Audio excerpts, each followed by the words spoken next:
Já estamos de volta com a Revista da Cidade. Agora a gente vai falar de um assunto que interessa a todos, independente se você mora numa grande cidade, aqui no Brasil, fora do Brasil, uma cidade pequena, enfim.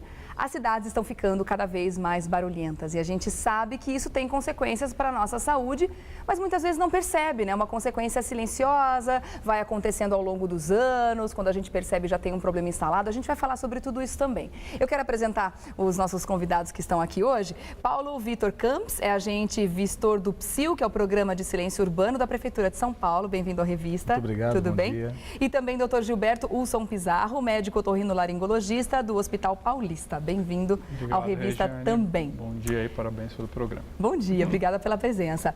Vamos assistir antes de mais nada um VT, a gente vai entender como é que é feita essa medição, até para saber o parâmetro de quantos decibéis o nosso ouvido aguenta, quantos decibéis a cidade produz. Vamos assistir esse VT, veja aí. São Paulo é a sexta cidade mais populosa do mundo e sua região metropolitana é a quarta maior aglomeração urbana do planeta.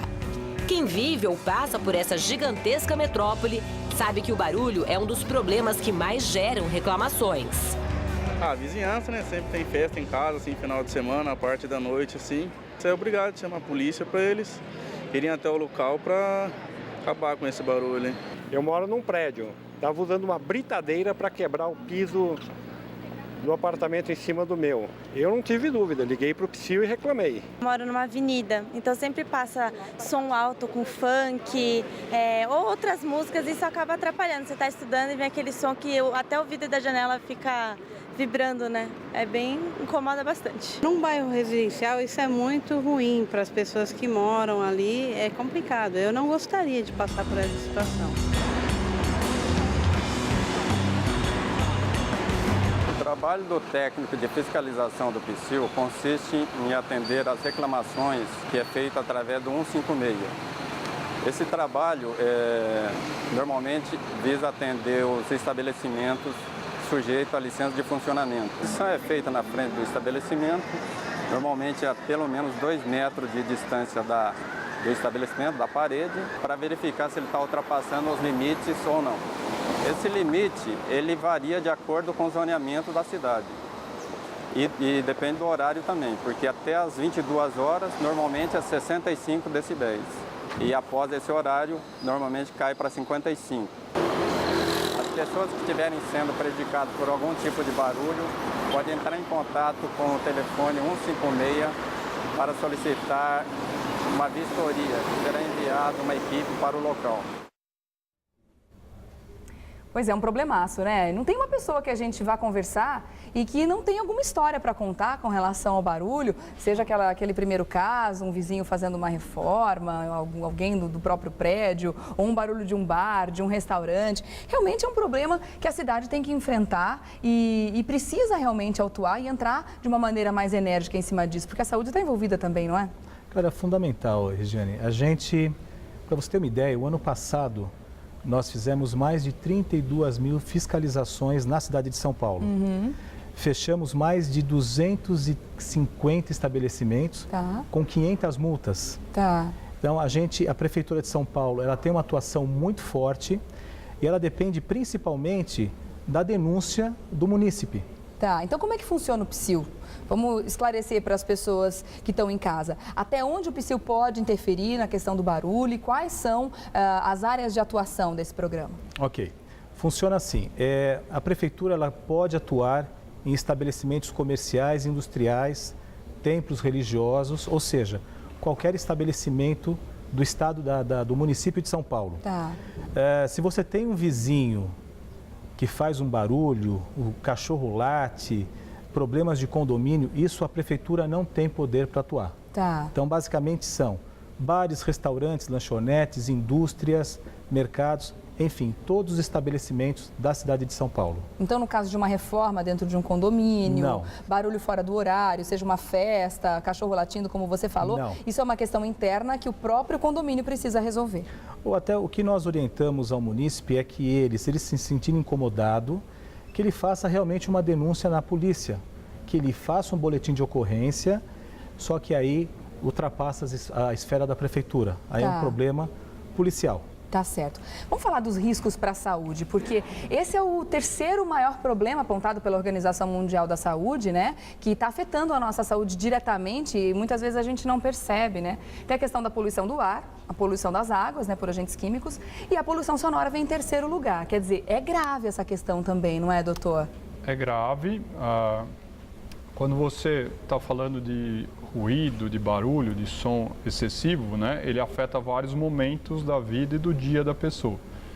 Então, na parte do dia, da manhã, do dia a dia do trânsito, você vai ter o quê? O estresse sendo o principal fator que gera esse ruído, né?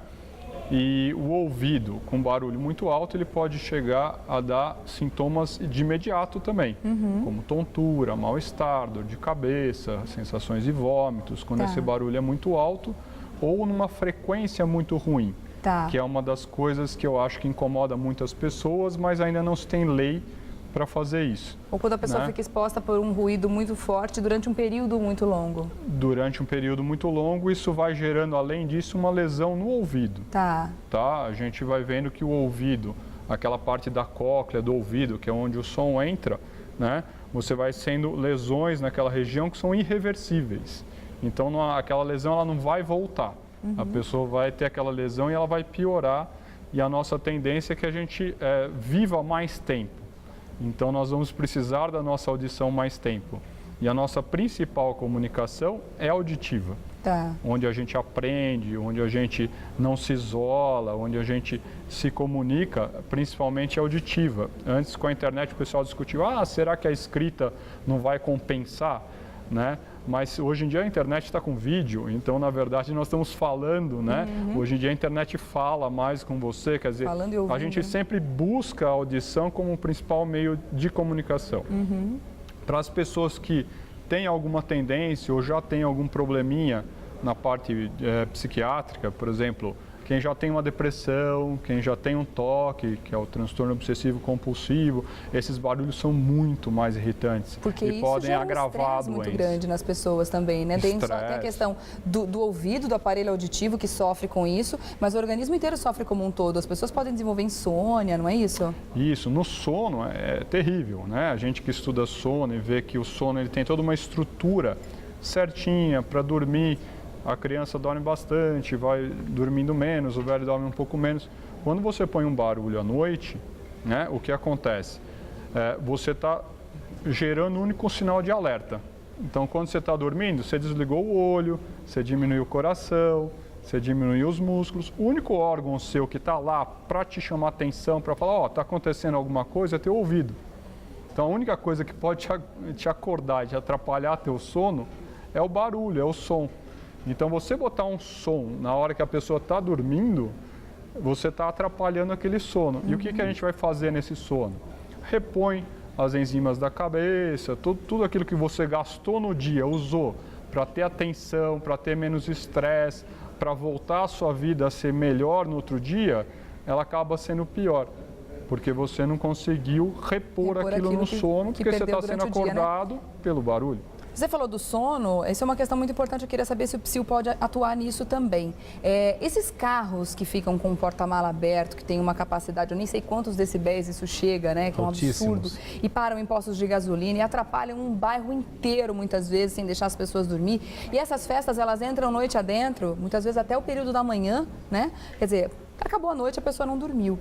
O PSIL pode atuar nesses casos também? Atuar nesses casos? Pode sim. O PSIL atua... Pio que a gente não quer ouvir à noite quando a gente dorme. O PSIL, ele atua em 4 posturas municipais. A questão do ruído, emissão de ruído por estabelecimentos comerciais, industriais. Essa questão que você comentou agora, que foi uma lei recentemente divulgada, que é a Lei dos Pancadões, que trata exatamente sobre o ruído produzido pelos automóveis, a parte das obras, ruído de obras, e fechamento de bares à 1h da manhã. Então, a gente sim consegue atuar em cima desses carros com esses alto-falantes potentíssimos que tem hoje na cidade de São Paulo. Isso é um grande problema, sem dúvida nenhuma, né? Não é bom nem para quem está na festa, imagino eu, nem para quem está fora dela. Porque quem está mais próximo do carro, a gente, para ter um parâmetro, quanto que o nosso ouvido aguenta em termos de decibéis? Olha, o limite por lei, são 65 decibéis. 65, que é um Isso. limite estabelecido de segurança para que nosso ouvido não tenha nenhum dano permanente com o nível de ruído. Só que aqui na Paulista, por exemplo, a gente tem 79, é isso? Exatamente. De ruído Parte de constante. 80, é. Quer dizer, quem trabalha aqui na rua já está sofrendo, mesmo sem perceber, já está sofrendo desse mal, né? Ó, existe um limite que é dor. O ouvido acima de 110, ele começa a sentir dor já, tá? E isso pode causar uma lesão permanente. Quando a gente vê esses pancadões assim, tem carros que você vê que tem mais som do que carro, né? Parece que o carro é parte do som, né? E aquilo chega às vezes 120, 130 decibéis. Se a pessoa estiver do lado, ela vai sentir dor, ela vai sentir tontura e ela pode perder agudamente a audição. Tá. Não é que vai demorar anos para ele ficar surdo, né? Nessas situações que passa de 110 decibéis, você vai ter uma onda sonora, quer dizer, você vai ter o ar batendo mesmo naquele ouvido e machucando. Para valer, né? A pessoa sai de lá Isso é irreversível, tonta. né? Isso é que é o pior. Isso é irreversível muitas vezes. Para a gente encerrar, eu queria que você deixasse o telefone para contato, para as pessoas conseguirem denunciar, de repente, um bar que não está ali dentro das normas, né, com isolamento acústico, um restaurante, enfim. Qual é o telefone para que as pessoas façam essa denúncia, por favor? Ok, o cidadão que se sentir incomodado, ele pode entrar em contato pelo número 156, que é a Central de Atendimento ao Cidadão.